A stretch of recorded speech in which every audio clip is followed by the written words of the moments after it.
Assalamualaikum warahmatullahi wabarakatuh. Asyhadu an la ilaha illallah wa asyhadu anna Muhammadar Rasulullah.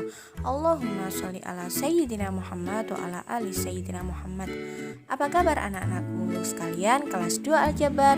Semoga kalian selalu sehat di rumah dan tetap semangat belajar ya.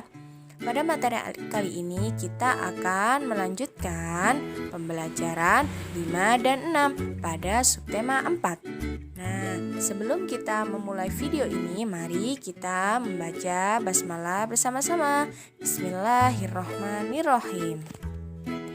Nah, jika kalian lihat di sini ada gambar orang sedang melakukan aktivitas yang dilakukan secara bersama-sama. Di sini ada bacaan, kerja bakti mencerminkan sikap mau hidup bersama dengan warga sekitar. Tahukah kamu contoh sikap mau hidup bersama yang lain? Nah, di sini ditunjukkan pada gambar 1 dan 2. Mereka melakukan kegiatan dengan cara bersama-sama. Berarti mereka sudah mau mencerminkan sila ketiga Pancasila, yakni Persatuan Indonesia. Nah, adakah kegiatan lain yang bisa kita lakukan dengan bersama-sama? Tentu saja banyak sekali, seperti makan bersama dengan keluarga, rekreasi, musyawarah, dan lain sebagainya. Nah, sikap yang harus kita terapkan saat kita bersama-sama dengan orang lain adalah apa saja? Mari kita jawab bersama-sama ya. Sekarang kita masuk pada contoh kegiatan mau hidup bersama dengan warga sekitar. Nah, contoh nomor 1, kerja bakti membersihkan lingkungan bersama-sama dengan tetangga. Yang kedua, contoh melakukan musyawarah saat menentukan siapa yang menjadi ketua RT atau ketua RW. Untuk berikutnya, bisa musyawarah menentukan pelaksanaan Maulid Nabi atau acara 17 Agustus dan lain sebagainya. Nah, untuk selanjutnya bisa melakukan kegiatan tur bersama dengan tetangga, kemudian menjenguk tetangga yang sakit, dan mendatangi hajatan atau tetangga yang sedang menikah dan lain sebagainya. Itu bisa kita lakukan dengan bersama-sama. Nah, untuk berikutnya, sikap yang harus dimiliki agar terwujud kebersamaan dengan warga sekitar. Yang pertama, mendahulukan kepentingan umum daripada kepentingan pribadi. Tentu saja tidak boleh egois. Yang kedua, saling membantu antar tetangga. Jika ada yang mengalami kesulitan, maka harus kita bantu. Begitupun sebaliknya. Untuk selanjutnya, saling peduli, saling menghormati antar tetangga satu dan yang lainnya. Kita harus saling menghormati, berarti kita harus menjaga privasi masing-masing tetangga. Nah, selain saling menghargai, saling tolong menolong, tidak egois, kita juga harus saling memberi. Jika kita kelebihan sesuatu, maka boleh ditawarkan kepada tetangga kita, apakah mereka mau atau tidak. Karena ketika kita saling memberi, itu lebih mudah untuk mempererat suatu hubungan. Jadi meskipun mereka tidak ada hubungan darah dengan kita, bisa jadi tetangga itu adalah orang yang paling dekat dengan kita. Saat kita membutuhkan bantuan, maka orang yang pertama datang adalah tetangga kita karena rumahnya paling terdekat dengan kita. Nah, itu adalah sikap yang harus kita cerminkan dalam bertetangga.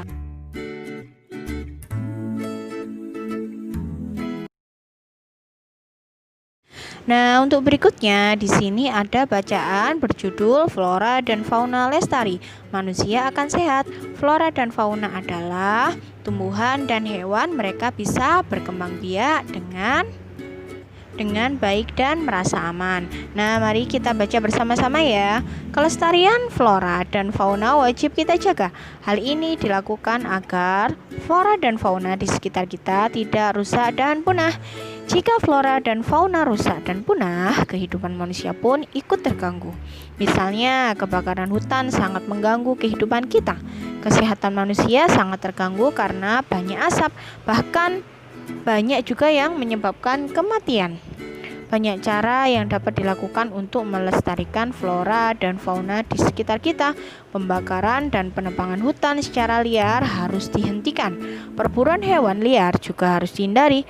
Hutan agar tetap asri, hewan di hutan pun tidak punah. Dengan demikian kehidupan dan kesehatan manusia pun tidak akan terganggu. Kemarin ada cerita juga yang habis kita baca ya. Ceritanya berjudul Hutan adalah Paru-paru Dunia. Kenapa bisa dinamakan paru-paru dunia? Kemarin Ustazah sudah mengulas karena hutan dan di dalamnya yang mana ada flora dan fauna, hewan dan tumbuhan sangatlah penting bagi kehidupan manusia sendiri. Oleh karena itu kehidupan mereka, keberlangsungan mereka harus kita jaga, yang mana dampaknya akan berdampak positif sendiri kepada manusia.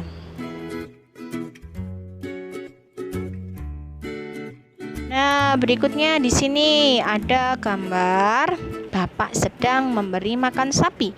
Kemudian Bapak juga sedang memberi atau menyirami dengan pupuk tanaman-tanaman yang ada di ladang. Nah, ini salah satu cara merawat flora dan fauna agar tetap lestari. Mereka tidak merasa terancam, mereka tidak akan kekurangan makanan ya, sehingga mereka akan berkembang biak dengan baik, yang mana mereka akan memberikan dampak positif sendiri bagi kita semua ya. Jika kalian mempunyai flora dan fauna di sekitar rumah kalian atau di halaman rumah kalian, hendaknya kalian jaga ya, kalian rawat dengan baik, karena itu akan berdampak positif sendiri ke kalian.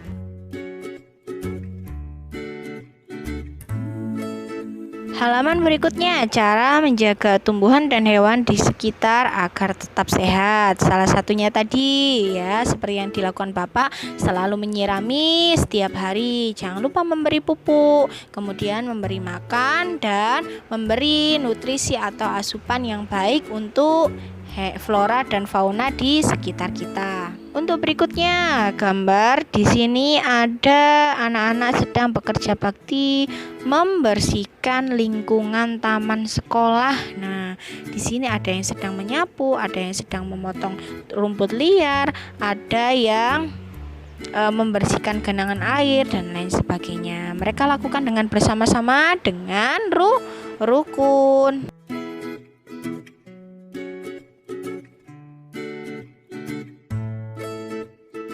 Nah, pada halaman berikutnya ditanyakan apa yang Dayu dan teman-teman lakukan. Mereka sedang membersihkan taman di area sekolah.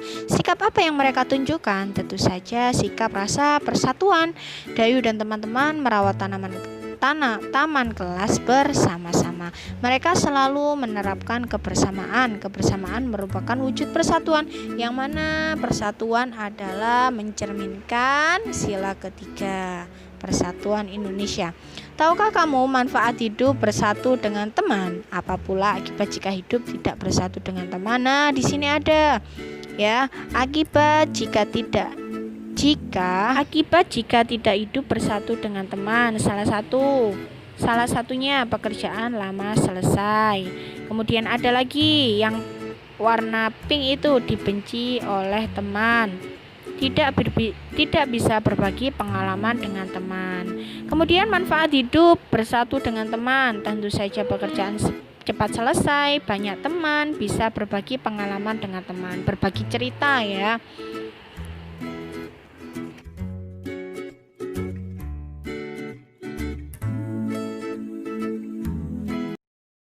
Untuk berikutnya bisa kita lihat Benny sedang memegang vas bunga. Vas bunga ini berbentuk apa anak-anak? Berbentuk tabung. Nah, tabung ini mempunyai rusuk berapa? Mempunyai 2 rusuk. Kemudian apakah dia mempunyai titik sudut? Dia tidak mempunyai titik sudut. Kemudian dia mempunyai 3 sisi, sisi atas, sisi bawah, dan sisi tengah atau selimut. Nah, bisa kita amati pada gambar berikutnya. Di sini ada tabung kubus-kubus, tabung kubus-kubus, tabung kubus-kubus, tabung kubus-kubus. Nah, untuk berikutnya kalian harus melengkapi soal pada halaman selanjutnya ya.